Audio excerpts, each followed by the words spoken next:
अगर आप आधी रात को कुलधरा स्टेशन पर अकेले हैं तो जितना जल्दी हो सके वहां से निकल जाएं।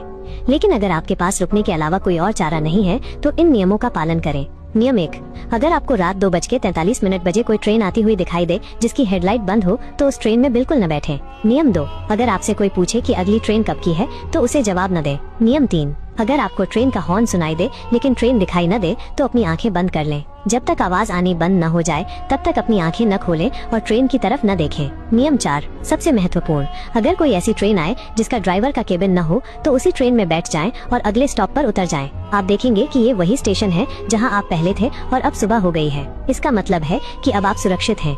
अगर आप आधी रात को कुलधरा स्टेशन पर अकेले हैं तो जितना जल्दी हो सके वहां से निकल जाएं। लेकिन अगर आपके पास रुकने के अलावा कोई और चारा नहीं है तो इन नियमों का पालन करें। नियम 1, अगर आपको रात 2:43 बजे कोई ट्रेन आती हुई दिखाई दे जिसकी हेडलाइट बंद हो तो उस ट्रेन में बिल्कुल न बैठें। नियम 2, अगर आपसे कोई पूछे कि अगली ट्रेन कब की है तो उसे जवाब न दें। नियम 3, अगर आपको ट्रेन का हॉर्न सुनाई दे लेकिन ट्रेन दिखाई न दे तो अपनी आंखें बंद कर लें। जब तक आवाज आनी बंद न हो जाए तब तक अपनी आंखें न खोलें और ट्रेन की तरफ न देखें। नियम 4, सबसे महत्वपूर्ण, अगर कोई ऐसी ट्रेन आए जिसका ड्राइवर का केबिन न हो तो उसी ट्रेन में बैठ जाएं और अगले स्टॉप पर उतर जाएं। आप देखेंगे कि ये वही स्टेशन है जहां आप पहले थे और अब सुबह हो गई है। इसका मतलब है कि अब आप सुरक्षित हैं।